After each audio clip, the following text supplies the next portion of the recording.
There's a quiet moment where this question shows up. Not loudly, not all at once. It settles in beside you, almost politely, as if it's been waiting for the right time.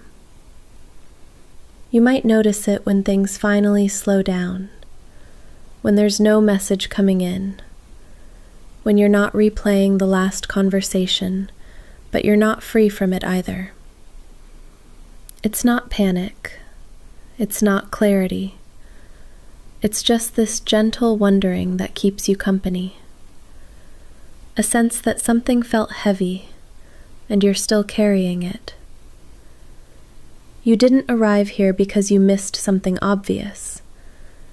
You arrived here because you stayed present, because you paid attention to how it felt in your body, in your chest, in the way you kept holding your breath.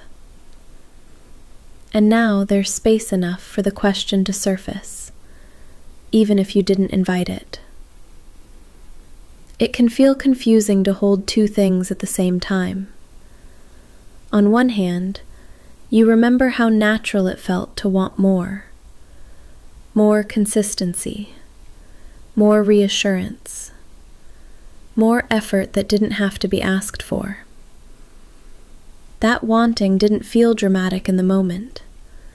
It felt reasonable, almost quiet. And at the same time, there's this other feeling that shows up later. The sense that every time you named what you needed, something shifted. The air changed. The closeness thinned. You might notice how you learn to soften your words, to pause before sending a message, to tell yourself it wasn't a big deal. Both of these feelings exist together, the wanting and the watching yourself want less. Neither one cancels the other out. Sometimes the doubt doesn't sound harsh. It sounds practical. It asks small questions. Was I expecting too much from someone who never promised anything? Did I misread their silence? Did I ask for clarity when they were already overwhelmed? You might replay moments where you spoke up, not angrily, not dramatically, just honestly. And you might wonder if honesty was the thing that made you harder to stay with. These questions don't come from arrogance.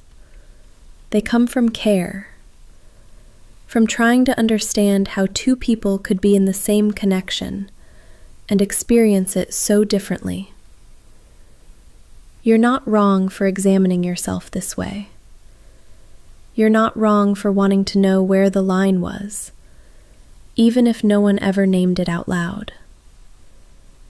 There's a particular kind of tiredness that comes from never getting a clear answer. When nothing officially ended, but nothing ever really began either. In that space, it can feel tempting to turn the uncertainty inward, to wonder if the discomfort could have been avoided by needing less, asking less, hoping less. And yet, there's also a quiet awareness that shrinking didn't actually bring you peace. It only delayed the ache. You may notice how the question stays unresolved, no matter how many times you turn it over. Not because you're missing a conclusion, but because there might not be one that fits neatly. Some experiences don't offer a final verdict. They just leave impressions. There may also be moments when you remember how careful you were, how you tried to be understanding, how you told yourself they were doing the best they could. You might notice how often you gave the benefit of the doubt, how quickly you explained things away for them, even when something inside you felt unsettled. That part of you wasn't naive. It was relational. It was trying to preserve connection without demanding certainty. And maybe now, looking back, there's a softness and a sadness in realizing how much emotional work you were doing quietly, without anyone really seeing it. That realization doesn't need to turn into self-criticism. It can just be noticed, gently, as part of the story you lived through. So you're allowed to rest here, without deciding, without labeling your needs as too much or not enough, without turning this into a lesson. You can let the question exist without answering it. Let it sit beside you, the same way it arrived, gently, without urgency. There is room for the part of you that wanted more, and the part of you that learned to brace for disappointment. Neither one needs to be corrected right now. You don't have to resolve the story to soften your grip on it.